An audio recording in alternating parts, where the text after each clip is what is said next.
Hello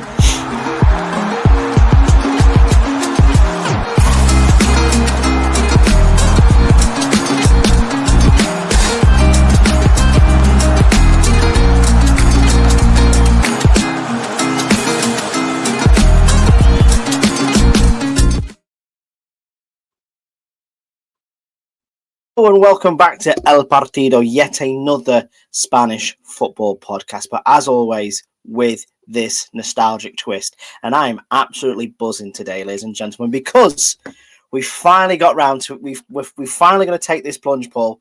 We're going to be doing a Malaga-centric episode, which, if you don't know, I'm a big Malaguista, big follower of Malaga Club de Futbol, and I'm even wearing the kit that we're going to be talking about a little bit tonight. But before we get into all that, Paul, how are you doing?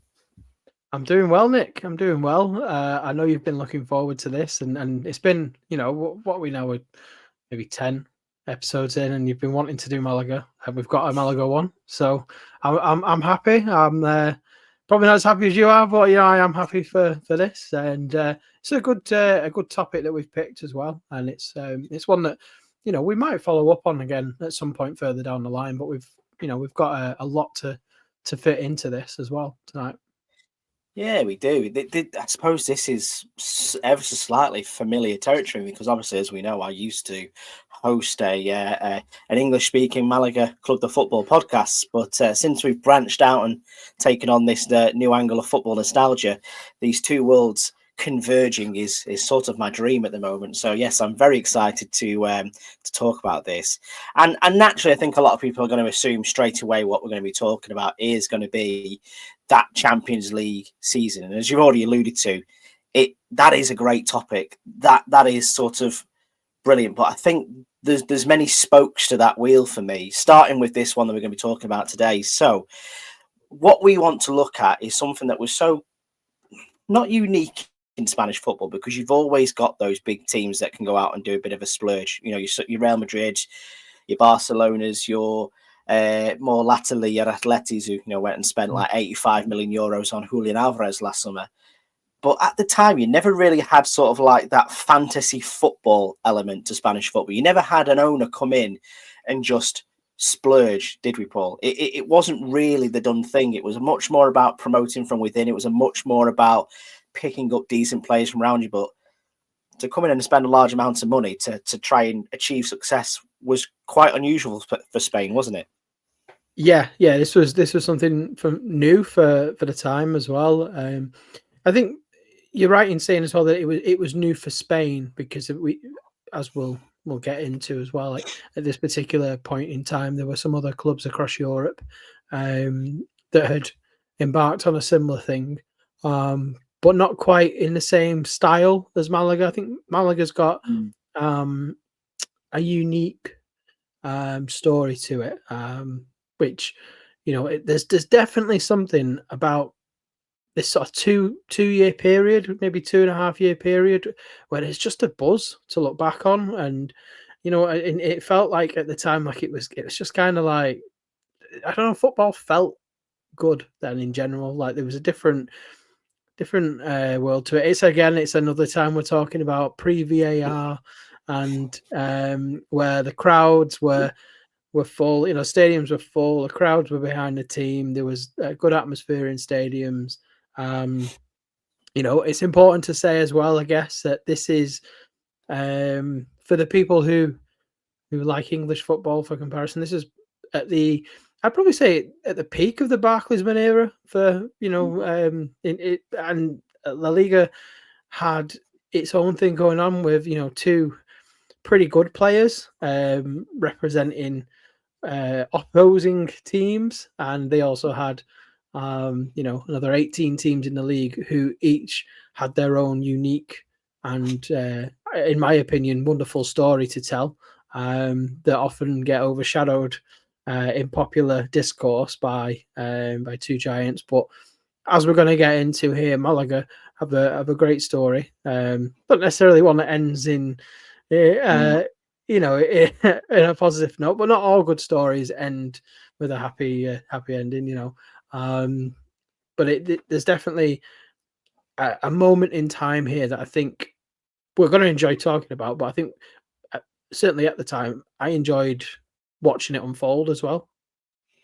Yeah, it was interesting, and from the outside looking in, this really sort of like captured my first engagement with Malaga. Again, not as a fan, just sort of like piqued my interest because the time we're talking about was when Malaga achieved this incredible achievement to not only qualify for the Champions League but also to go uh, deep into the Champions League, reaching those quarterfinals against Borussia Dortmund. But like you say, we're going to talk about that another time because today we're going to be talking about the fantasy football element of this. Mm.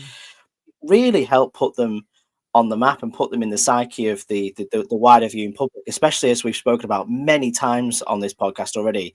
This is at the moment where sort of like Spanish football is so accessible. You're starting to see more teams coming through. We're starting to hear more about the Valencias, the athletic clubs, the Atletico Madrids, etc., the Sevillas, and Malaga was very much in the forefront of that. And I think these transfer windows, especially the 2011-2012 transfer window, really helped with that.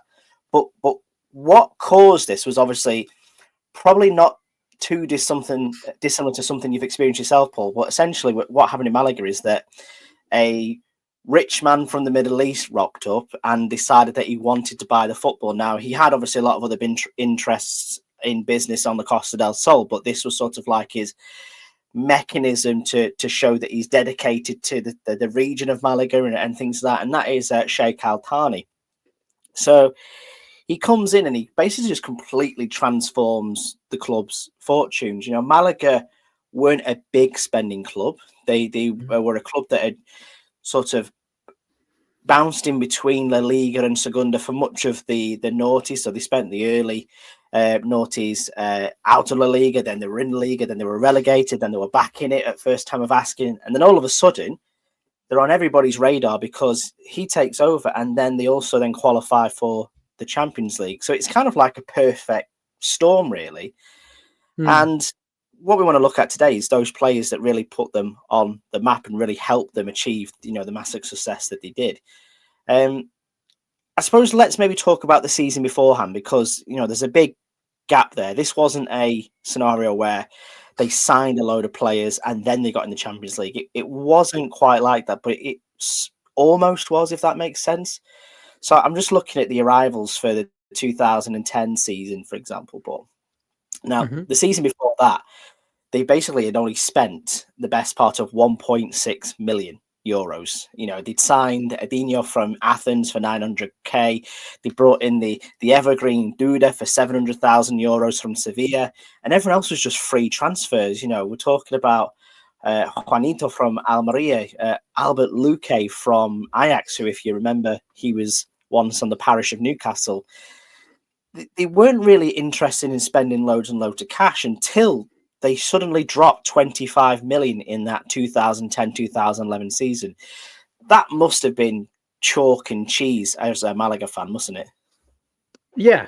It's I think there would have been, obviously there's going to be excitement when your club has a sizable outlay, but with that and the background, certainly from a Malaga perspective, and I think it's fair to say within Spanish media as well, there was also a bit of as much as there was excitement, there was also a bit of skepticism is probably a bit strong, but a bit of a wariness about where's this going, how is it going to work, is it sustainable, is there a catch to it, basically.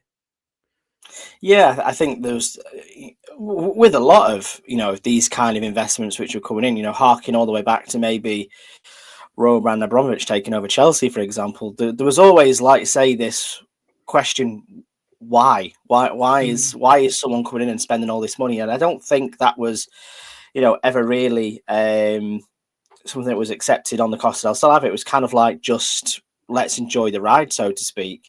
I think a few people will have been quite suspicious of the reasons why, but again, they're here for the ride. So in that first transfer window, for example, they bring in the likes of Martin Di Michaelis from Bayern Munich. That is a stellar signing from a top European elite club Julio Baptista, who a few years ago had only been playing for Real Madrid and had just recently moved to Roma and now is back in Spain with Malaga. You even look at players like Ignacio Camacho, for example, came in for quite a small fee, but they're taking players from the likes of Atletico Madrid, which they've done before, but never really on this level. And this is the team that got them into the Champions League. So everyone will remember, Malaga for having some of the other players we're going to talk about, Rui van Nistelrooy, Isco, Toulalan. But this is the squad that got them the success, that got them over the line. And I'll just look at this list. And Solomon Rondon that season scored, he was one of the top goal scorers in La Liga. Something happened in Malaga that season that just made them one of the best teams in Spain. Absolutely, yeah. I mean, forget about Salomon Rondon as well, because of he was there from that early season, and he just seems to have been around for ages, doesn't he? He's still playing. And I remember seeing him play for Ruben Kazan. Actually, he left Malaga to go to, I think, Ruben Kazan in 2012. I remember seeing him play at the DW Stadium in Wigan, when Wigan had their European tour. What was it? The 3 games on it in the Europa League. And he was an absolute unit then. But for a big bloke, he was quite fast. He was powerful. And you see some of the old clips of Malaga that season. In fact, there's a goal that he scores. I think it's away to Real Madrid at the Bernabeu, and the power to break through the lines and to hit it low and hard past the keeper. What a player he was, actually. He's just the name of him made me think, oh bloody hell, what a player. And then obviously, he's I'd say in the last sort of 5 or 6 years, he's kind of become a bit of a I think he probably gets a little bit of disrespect now. He's a bit of a pantomime sort of character, I think, with when he was at Everton and even at Newcastle, really. Although I think, to be fair, I think Newcastle fans probably did have an appreciation for him. But at Malaga, he was a powerhouse. Yeah, he really was. And like I say, he was central to that strike force that, like I say, got them this Champions League football, with the support of some of these other superstars as well. But even if you look further down the list and signing the likes of, Elisu from Lazio, these are transfers that weren't being made the season before, but all of a sudden brings in that fantasy football. And maybe this is the light touch version to say, well, let's see where we can get to.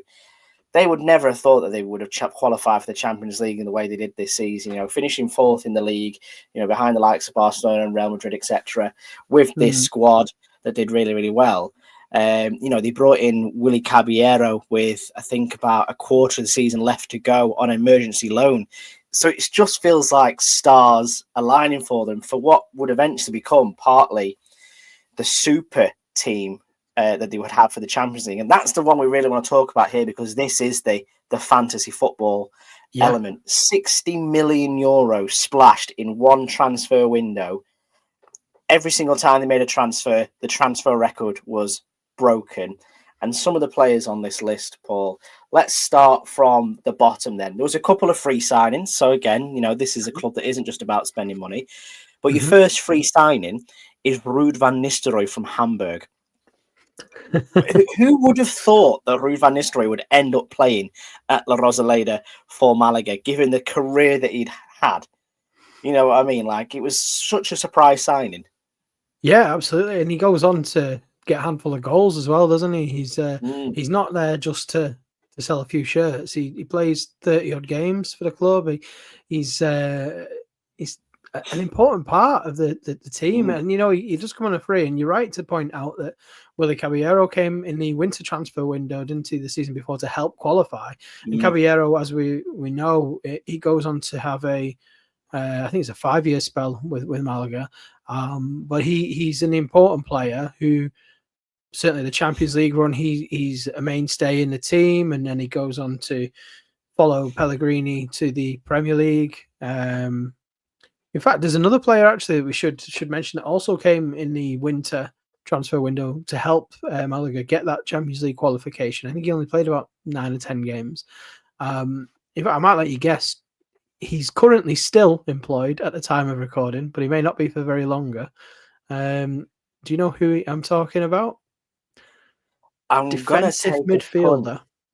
Oh, defensive midfielder. That wasn't the one I was looking for. I was going to suggest, was it Enzo Maresca? It is him. It Ah, is there him. we Yes. go. So he comes On in. a free I think he. transfer as well, wasn't it?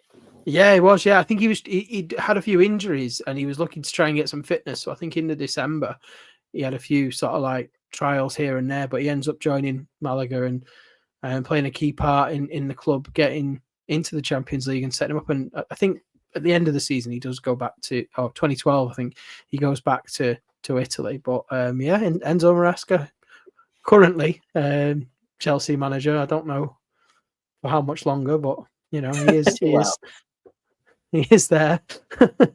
they do like to cycle them around quite quick. And I suppose actually just on that thread, you look at some of the names in here as well, who are all forging managerial careers themselves too. Martin Di Michele's been obviously very successful with Yes.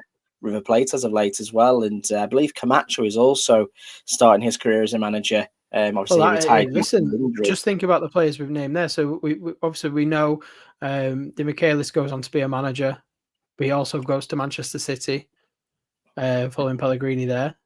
Caballero goes to Manchester City, goes to Chelsea. Enzo Maresca becomes a coach at Manchester City, goes to Leicester, then goes to Chelsea. You know, these are people who are not just passing through the door at Malaga, they've gone on to have good careers as well. You know, it wasn't a flash in the pan for them, their football career.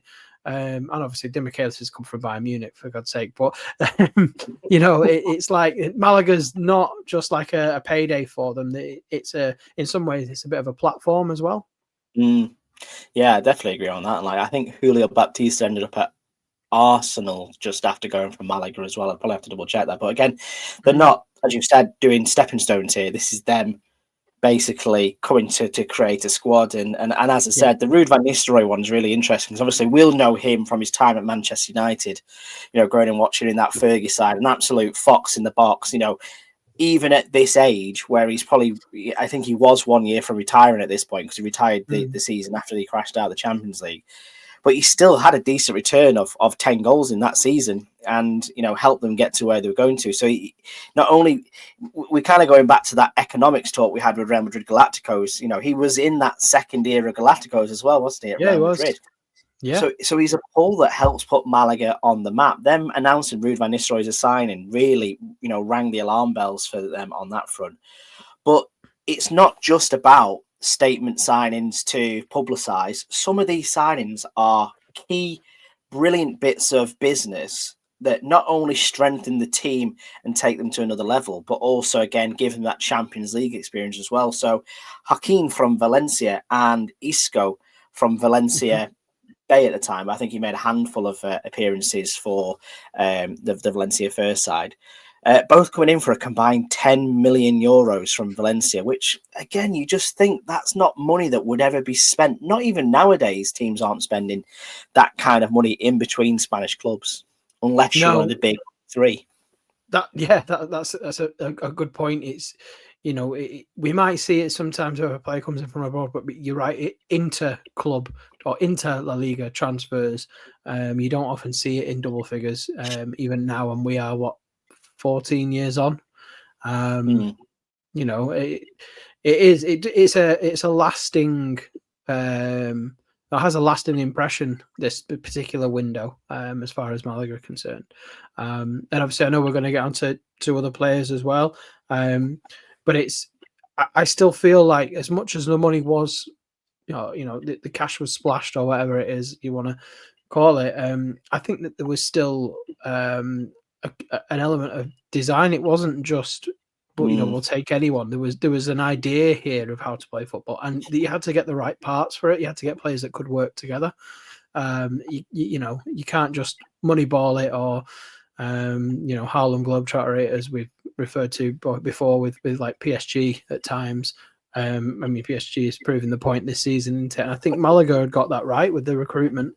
It's just a shame that it was so short lived, because what a team is being built as we're at this point in time that we're talking about. Yeah, and maybe we'll flip a coin on this. Who do I speak about first, Hakeem or Isco? I've got lots to say about both of them. Well, I be honest with you, I love both those players. I think they're phenomenal when they're on form and things are going up from on the football pitch, I think they're two of the most entertaining players that you can want, to have in your team. I also think Hakeem's a great character anyway, with his own quirks and stuff like that.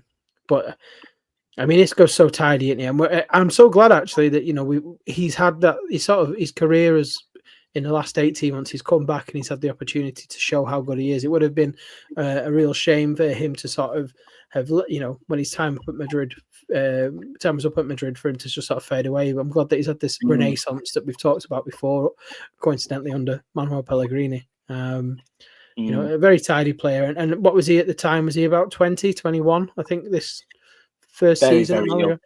Yeah, very, very young. And I suppose the difference between him and Hakeem as well was that this was a homecoming for Isco, which I always find very, very important. He's a young man from Benalmádena, which is roughly maybe 10 miles down the road from Malaga city centre. It's a couple of stops on the Ave, not the Ave, it's the Say train or whatever it's called. But I mean, it's a homecoming for him because he'd left Malaga to go to Valencia. They've obviously then spent some money to get him back in again. And this season in the Malaga shirt is one of the most magical you'll ever see. He really demonstrates how much of a creative and powerful midfielder he is, with not just some of his goal scoring attributes, but the way he was connecting this team. He was truly the heartbeat of this Malaga side, wasn't he? And he's, I echo what you say there. It is great to see him back on Swan Song now, back in the Spain side as well for the Nations League finals too. So it's a real turnaround for him. But I think the power that Isco had here wasn't just because he was a brilliant player, but it's because he was playing for what I assume is the club that he absolutely loves and supported growing up as a kid. Yeah.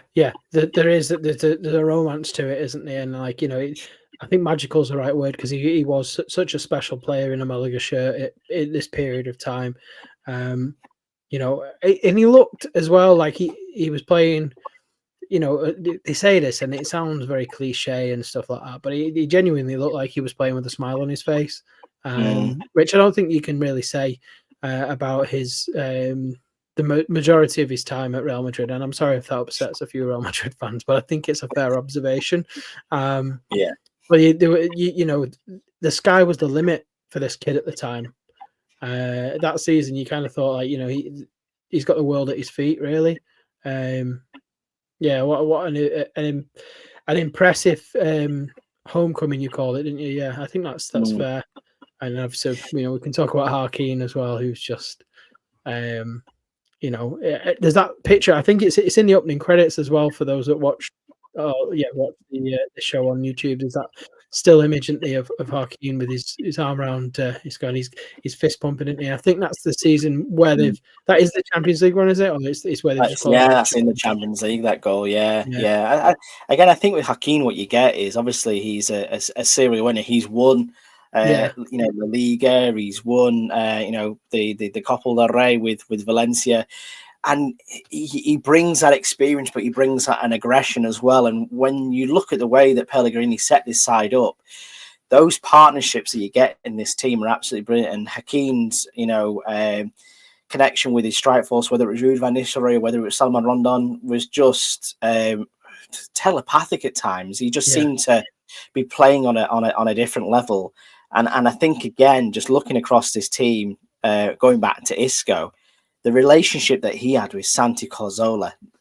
Let's remind ourselves here now, ladies and gentlemen, that Pellegrini decided that he wanted to go and splash some serious cash. 23 million euros he spent on Santi Cazorla to bring him out of Villarreal. And what we got in this one season of Santi Cazorla in Malaga is unforgettable. He came back with Real Oviedo for the first time this season. And he was rightly applauded by both sets of fans, and he was still magical on his day, even now. Obviously, I think he's 39 years old, something like that. Those two in midfield, bloody hell, that was fun. That's, looking back on it, it's just so much fun to watch. Yeah, I mean, you mentioned at the start, fantasy football. I mean, to have those two players in your team, any team, whether you're Malaga or any club in the world, it's quite something to admire, really, isn't it? Two genuine magicians, and then you've got Harkin as well. And let's not forget that they also had Jeremy Toulalan as well, who was on the other winger. Was he from Lyon? I think they got him. Was it Lyon or Marseille? I think it was Lyon, wasn't it? Yeah, it was Lyon. Yeah. Who he was a bit of a trickster as well. But Casola and Isco together, two very clever players. They've got a low center of gravity, so they it's a quick drop the shoulder and turn. They can do that. They've basically got 2 feet, haven't they? It's another cliche, I guess, but they do have 2 feet. They've got incredible vision, cute passing, and just an ability to one-pick opposition. One of them in your team. We saw when Santi Cazorla was at Arsenal. I remember one game. I think it was either the opening game of the season or like the second game of the season. Arsenal were away to Liverpool, and he just ran rings around the opposition on his own. And to think he was at his pomp then, but to have had a player like that and to have had Isco as a little magician, let alone everybody else, is just what a special time it was to watch Malaga. Yeah, and I think just looking at Santi Cazorla as well, knowing how he played, he was a cheat code. This is what the kids say nowadays, don't they? They go, "What an absolute cheat code!" And just looking at some of the squads they had and the way they set up. Having that Toulalan and Camacho double pivot at times. Again, we spoke before about how brilliant that was to see. Toulalan come in, but what a clever buy, for a club going into the Champions League, get somebody who has got that experience. And I remember watching, Jeremy Toulalan from around 2004 onwards, year in, year out in the Champions League, watching him play around with that Umbro shirt with the Renault truck sponsor on the front of it. Yeah. You could just tell that he was a really, really clever footballer. I don't want to say ahead of his time because we had the likes of Claude Makelele rocking around at that point, but I get similar vibes. He was a very good footballer at being able to cut the channels, but then also intelligent and articulate enough to transition to play into attack. Which, not to kill the point, but when your options to turn transition from defense to attack is, I'm going to pass the ball to Santi Cazorla, Isco, Hakim, Uda, Julio Baptista. Those tools that he was given made him one of the best players in Spain that season. Do you know what I mean? Like, he was just absolutely incredible to watch. Yeah, no, I think that's a fair comment. Yeah, and he's a name that his career seemed to last for a very long time as well. Didn't it? He was around us, and for good reason as well. And let's not forget that this is a team that wasn't just about attacking flair. It also did have, and obviously we talked about who holding midfielders there in Camacho and Toulalan, but the actual back four, with Di Michaelis had such a commanding presence there. You had what's his face, Nacho Monreal at left back. There was there was personality to go with quality, with technique, I think. It was just, like you say, that's the name that I was probably missing out more than anything there. Bringing in Nacho Monreal from Osasuna, again, at the time, you think, well, that's not, a major signing. That's good business. But when you see how he's implemented it at this side, and when you go to see how he goes on to play for Arsenal and then long run for Real Sociedad as well, you go, bloody hell, that's clever recruitment there. Working its way through that way.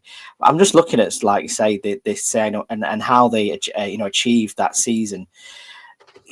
Obviously they had that run in the Champions League, reaching the quarterfinals. Some will say they were robbed in those quarterfinals, Paul. I will be one of those people that say they were robbed in those quarterfinals. That offside goal killed them dead. But again, finishing fourth in La Liga, at a time when you've got these, super brilliant powers that are there. They finished just behind Real Madrid, Barcelona, and Valencia, who were all brilliant teams in their own right. The trouble that they had with that is that, and I suppose this is maybe where we're going to take the dark side look at things, and maybe the dark side of this fantasy football. something that was brought in around this time. Probably, I'm not blaming you, Paul. Probably because the likes of Sheikh Mansour at Man City were coming in and they were spending, 30 million on Robinho, however many millions on Carlos Tevez, etc., etc. They brought in financial fair play. And I think it's fair to say that in Spain, this is taken very, very seriously, to the extent now that actually La Liga are at a point where they tell the clubs what they can spend. Yeah. There's that ridiculous scenario now, isn't there, with Sevilla, that their balance of their books is so upside down that I think they could only spend something like 600,000 euros this summer, something mental like that. This was the first salvo of that. Now, if this had happened to anybody else, I think people would have been in uproar. Would I be fair to say that I think the powers that be at UEFA tried to make an example out of Malaga here because they weren't a established Champions League club with, massive coffers to go and fight any charges?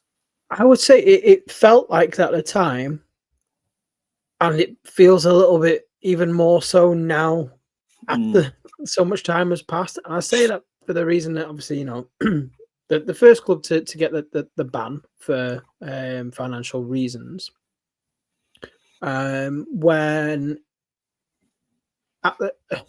you were at the point where, so Manchester City, this is the 2011-12 season, isn't it? So Manchester City had just qualified for the Champions League for the first time.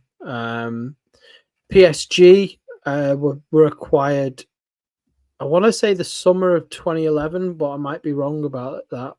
Around that time, wasn't it? Yeah. And bearing in mind, Chelsea were still not accepted, I'd say. Not really accepted as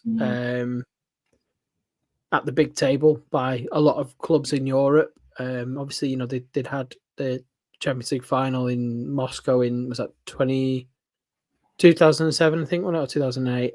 2008, I think it was, yeah. Yeah, but they were still seen as outcasts because of the money by people across Europe when it came to, UEFA. So I think it felt like, and this is where some people might say that this is where the, I'm only saying this because I'm a Manchester City fan or anything like that, but it did feel very much like the old guard within the European club community. So Liverpool, United, Arsenal from England, Juventus, the Milan clubs, Bayern Munich, Real Madrid, Barcelona, were trying to create a bit of a closed shop. I think that is, well, I don't think that there's anything controversial to say about that. I think that is pretty plain. That's what they were pressuring UEFA to do. We saw it with the introduction of FFP and the things that have happened since then. Now, there are arguments for and against financial regulation in football. Absolutely. And I think it's great. And we've talked about it, in part, not just in the last 20 minutes or so, but in previous episodes. I think it's great that there is a level of sustainable spending controls, that particularly in La Liga. I think it's something that La Liga does very, very well.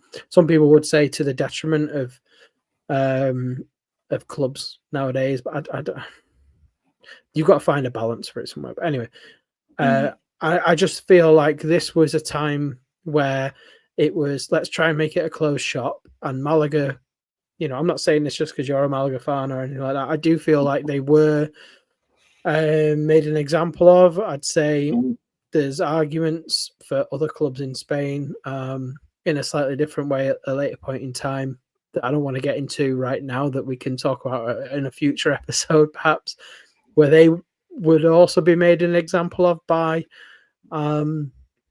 people in charge. And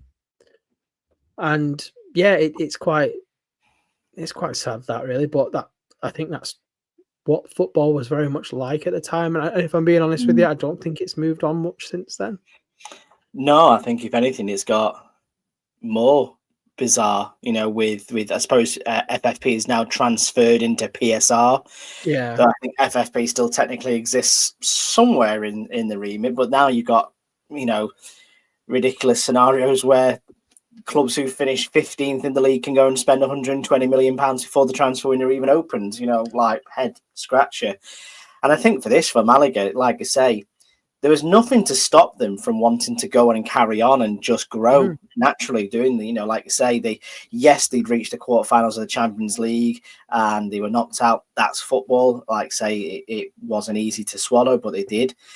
But then that disqualification, despite the fact that they finished 4th in that season as well and qualified for the Champions League next year, just rocked the whole club. And that is still being felt now, because I think it's easy to put your finger on and say this, is massive spit out dummy territory, because I think the owner basically went, well, I'll tell you what, if you're not going to let me play, then I'm not going to bring my toys. You know what I mean? And the season after, they'd spent 60 million euros on building this super squad. It was completely ripped apart and sold to bits.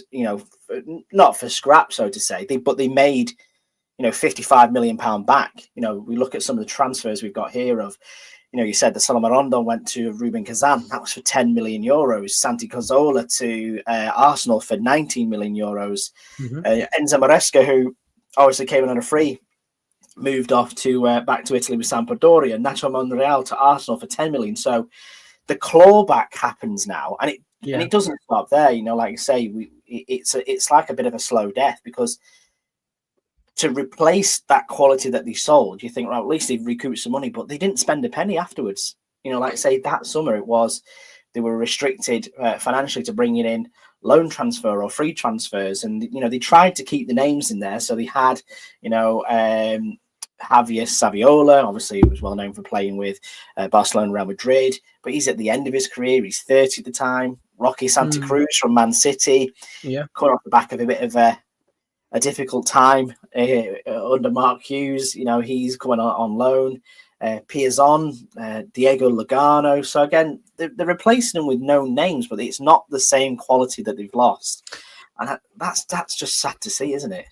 Yeah, it is, and I think it's also, so what happens obviously is the fact that there's the European ban, and then Alfani has the falling out with La Liga over the distribution of TV money. Because you think about it, I'm fairly certain this was still, in fact, it was still at a time where clubs had their own independent bargaining with the TV firms, didn't they? So it saw the top two, eat up most of the pie. So it was kind of like a being hit from both angles, really, for Malaga, wasn't it? So to have the European ban and lose the revenue there and the opportunity to play at the highest level, and then also to have the domestic TV money issue. You're right. I think Toys Out the Pram is pretty fair as an assessment, and it becomes kind of trying to balance the books, and it's something that you're right in saying that it has cost Malaga to this day, really.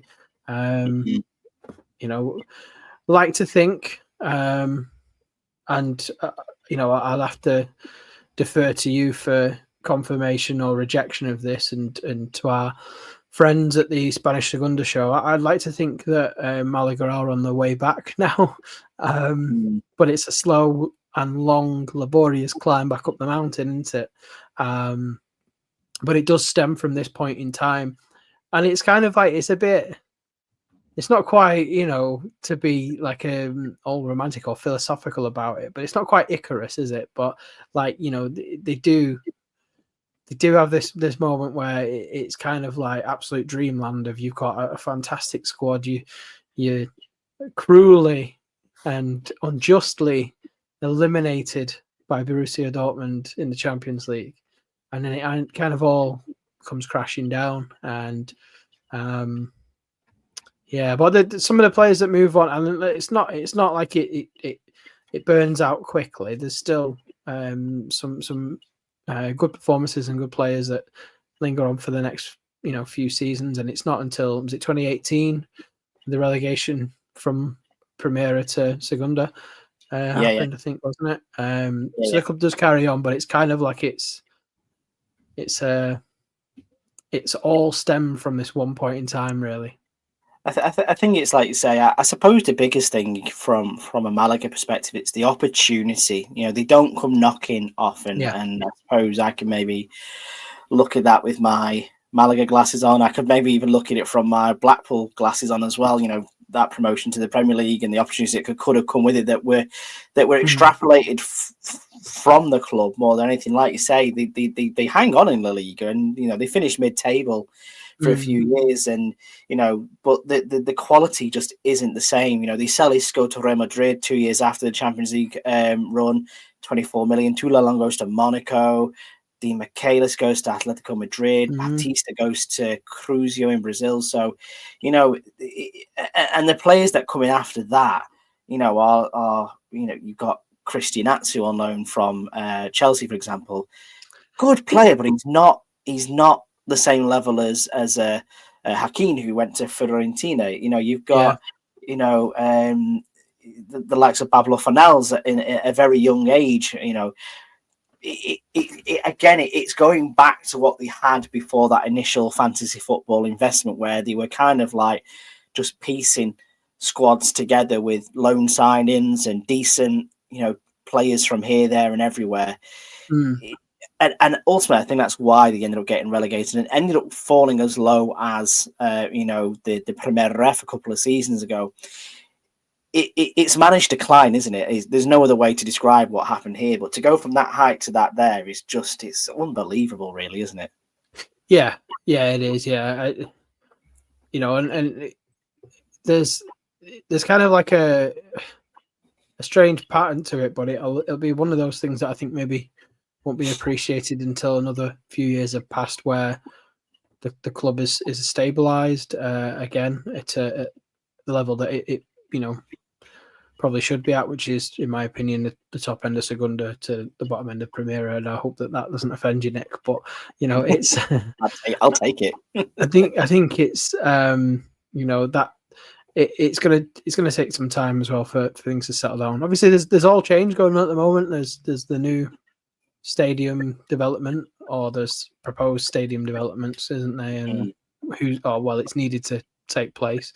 There was rumours a few months ago of QSI buying the club and all sorts, and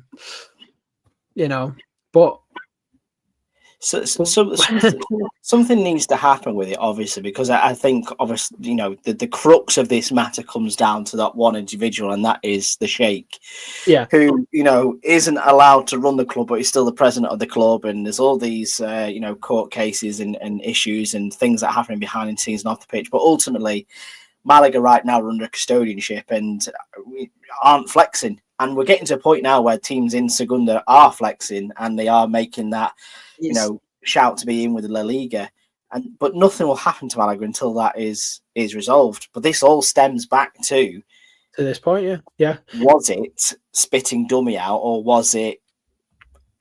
It's hard to put your finger on it, isn't it? For all intents and purposes, it looks that way, and the sufferer for this is Malaga. And we speak there about, obviously, some of the clubs or the ownerships that are coming in to look at it. The other one was the Fenway Sports Group, who own Liverpool, and I think they own Toulouse as well in France. Ask me if I want that. It's a bit of a rock and a hard place, because I'm a bit like, well, there needs to be a resolution to this Altani issue, but do you want to go and be a feeder club for PSG or a feeder club for Liverpool? No, I really don't. And this is something that it's so for anybody who doesn't know, I was brought up as a Manchester City fan when Manchester City were in the absolute pits of like they were still, when I was born, they were still owned by Peter Swales, and then they were owned by Francis Lee, and then they were owned by... You can say when they were playing Blackpool, Paul. I won't be offended. Well, I think at one point Blackpool were above us, so... and now I've obviously seen the club transform into a global brand that has satellite clubs of its own, and I will be making an opinion that might come from a different point of view to others. And I just want I'm leaving that caveat there that I experienced. I didn't become a City fan because they were good. It was because they were my local team, and it was a case of you go and you support your local team, even though they're crap and they've got not enough money to paint the white lines, and it's just so happened that we end up financially winning the lottery, I guess. And it's very, very hard for me to, whilst I might have some reservations about the ownership, it's very hard for you to just switch off your feelings for your football club, but you've supported all of your life. But that's not the point I'm trying to make here. So the point I am trying to make that's relevant to what you've said is that City are considered to be the mothership, really, aren't they, of the City Football Group? Yeah. And obviously there's clubs across the world that all are part of the City Football Club or City Football Group, including Girona. And I'd welcome any comments here from any Girona fans if they're out there who listening to this. But I have a very uncomfortable feeling about when I see City loaning a player to Girona to then know that he's not going to be a Girona player for maybe more than a season, or a player like Savinho joined City at the start of the season just passed from Girona. And it's like, obviously I want the club that I've been a fan of since I was a little boy to do well and to win trophies and everything like that. But I don't want to do it at the expense of some other club. And if I think of it as a point of view as well, I could quite easily have been born and brought up in Girona and be a Girona fan as much as I'm a Manchester City fan. And then what happens is some other club comes and buys my club. And then what have I got to look forward to then? That we might get a star player like an Isco or something like that for him to then get sold to, or, to be, poached for a club in another league or another country because they've got a more marketed league to compete in. And I wouldn't want that for Malaga. I wouldn't want you to be part of a multi-club. Do you call it multi-club model? And I can say that from the point of view that the team that I support is the head of a multi-club model, and I'm not comfortable with it. And as I've got older and as football's changed, for me, there's a lot of mixed feelings about Manchester City it's not rosy or anything like that, and but you don't hear about these things, and I'm not asking anyone to get a little violin out or anything like that, but I'm just trying to explain that it's not something that I don't think, and I'm sure Liverpool fans would feel the same if Malaga became part of Fenway Sports Group model. I'm sure, knowing Liverpool fans and knowing people from Liverpool who are very attuned to things such as compassion, I think they're very good at that. They would probably feel very similar to me. They love their club, but they don't want to squash anybody else's dreams. The little boys and girls who support Malaga now that are growing up playing football on the side streets near Rosaleda or anything like that. You don't want to steal their dream, do you? No. But you're right. It all stems back to bring it full circle. It all stems back to a bit of a tantrum, maybe, and a falling out caused by the rift with UEFA and the fact that the Sheikh wasn't allowed to invest as well as he would have liked. But I would say, it's been in your better place than me to say, it's been a long journey back. But I can say this without any kind of emotion other than, a bit of nostalgia attached to it, that 2-year spell or whatever of seeing Malaga do well was brilliant. And it's great that we've got it to look back on. And what a team. I think that's it. I think if you was to ask any, I suppose the 2 points of that is whoever comes in and becomes a new owner of Malaga, because there will be a new owner. That's there is no way back for the Sheikh as far as I'm concerned, or as far as I'm aware. But Malaga fans will be the first ones to be cautious about anybody who comes over in. I think the only person who might get away with taking over Malaga and being quite sound is Antonio Banderas, because he is absolutely adored in Malaga. But anyone who comes in is going to have to struggle and build that trust with the fan base. But also, like you say, if you was to ask any Malaga fan, would you trade in that season in the Champions League, those memories that you made, those trips to Porto, those trips to Milan, those trips to Dortmund, would you swap them to be stable right now and to not have the shake or anything like that? I think you would struggle to find too many of them would actually say, yeah, definitely 100%. I think it'd be quite evenly mixed, because again, from my perspective, the reason why I follow Malaga is twofold. The interest came from watching them in the Champions League and becoming aware of them and seeing them in European football, and then to having my parents having a place out close to Malaga and be able to access Malaga quite easily. That's why I've got all these shirts and did a Malaga fan podcast and things like that. It is those things. So again, I would say, well, no, I wouldn't trade those in for me personally. But it's a difficult tightrope that we can walk. I think we've sounded quite serious there at this end of this podcast, Paul. So to maybe bring it back around full circle and make it fun again, which of those signings would you say has been the most important one? If we keep it nice and short and sweet, who was the most important signing for Malaga to really transform that team? The most important to transform the team. Heart says Cazorla, because brought the magic, but if I was thinking about it, like a head and being like fully tactic, it's got to either be Harkin or De Michaelis because of the presence that they had from a leadership point of view. But I'm going with my heart. I'm going to say Cazorla. Yeah, I think I'm similar. I think my heart says Isco, because I just think the story that he has to come back to, the Costa del Sol, to a team which was, so close to his heart, and the way he played was brilliant.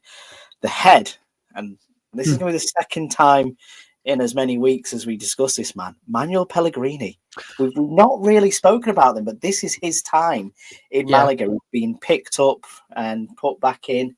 And you just think, well, actually, what an inspired appointment. What a right man at the right time that was for this club. And I think, to be fair, he was probably the most important signing of them all. You're right, and listen, there's the theme here is that every other podcast will have a Manuel Pellegrini appreciation moment, won't we? There's just something about the guy. He is just this charming man, but he's at the behind a lot of success stories in Spain, particularly we've spoken about it more from a player's point of view, and obviously in this case, an entire club's point of view. I'm more than happy to shoehorn Manuel Pellegrini into any episode of this podcast, much like we will for the pig's head when it comes to Figo and various other things. Like these are the quirks of the show, but yeah, Pellegrini's fantastic, isn't he? That's it. Yeah, Pellegrini's brilliant. I feel like we need maybe like a Pellegrini klaxon, just that goes off whenever we bring him up. He does come up a lot on this podcast. He is the embodiment of football nostalgia on the El Partido podcast, especially when he wears that Kappa tracksuit for Real Betis now as well. We're in chef kiss territory, but I think that's the fun bit for me. And as we said, Paul, we're probably going to pull on this thread a couple of times, really, because I think there's a few layers to Malaga that I would really like to discuss here, but we're not going to get it all out in one big go. So we'll bring those up in the coming weeks as well. So I suppose on that note, we've discussed about some very funky players of Ruud van Nistelrooy, Santi Cazorla. We've waxed lyrical about Hakeem. We've obviously brought up Manuel Pellegrini once again. We've got a bit full circle, but yeah, I've enjoyed that one. There's one player that we haven't mentioned that I feel we should mention, only because we mentioned him last week, and it's just nice to have a thread between episodes, I guess. So last week, we covered Espanyol and their Copa del Rey win. There's one player as well that featured for Espanyol that joined Malaga on a free, in a winter transfer window. Carlos Kemeny. Carlos Kemeny, who, to be fair, probably broke the mould in that team by staying with Malaga into the hard times as well. He did, yeah. You know what I mean? He did. Like, he's a 121 well-lived. appearance, 1 red card for the club as well, didn't he? You know, he was a character. He was a character. Yeah. Fun fact on Carlos Kemeny, there were rumours that they were going to try and bring him back in the season that they were down in Primera Ref, because I can't remember if something had happened to the backup goalkeeper or something, but then he ended up going to Antequera instead on like an emergency signing. But how old is he now? How fun would that have been? A 40-odd-year-old Carlos Kemeny back at Malaga down the well. That would have been brilliant. But fantastic. Yeah, just it is again, and just to reiterate and echo, those memories, those players that you can talk about that once played for this shirt and this badge is just yes, it's shit now to an extent. It's getting better, and it won't get truly better until everything is resolved. But those memories, you cannot trade them in. And there are so many other teams in Spain that don't have that element to their club. They can't call upon those kind of things, which I think is very unique for Malaga. And I do hope, not just from my own selfish perspective, but for all Malaguistas' perspective, that those good times do come back. Maybe not in the way that's being mentioned right now. Again, Antonio, if you and Clooney fancy it, get in touch. We'll put you in touch with whoever we need to, and we can go from there. But yeah, thank you very much, Paul, for indulging me. I've very much enjoyed talking about Malaga once again. It feels right, and I'm sure we'll get round to talking about Mallorca anytime soon. Brilliant. It's been enjoyable as ever, Nick. No worries. And again, if you want to go and listen to any of our other former shows as well, we've got a wonderful back catalogue on Spotify or wherever you get your podcasts. We're also available on YouTube if you fancy watching, two brunette men from the northwest of England talk about Spanish football from years gone by. That is your channel, and it's going quite well on there. Actually, we're getting quite some nice comments on there as well, which is quite good. So go and check us out on there, or follow us on social media at El Partido to be kept up with all sorts of other Spanish football content. Like I say, we just post things about Maradona mainly, or about. I think the one I did today was also Malaga related. The fact that Antonito had signed for Malaga. Yeah, it's a trail that's been trodden by a few other players as well, which I thought was quite strange. How many people could trade in the Costa del Sol for the cooler climes of Tyneside? How many people would want to? I would not, personally. For me, I'd be going one way and one way only. But yes, maybe that could be an episode in itself one day in the future. But thank you again, Paul. It's been an absolute pleasure.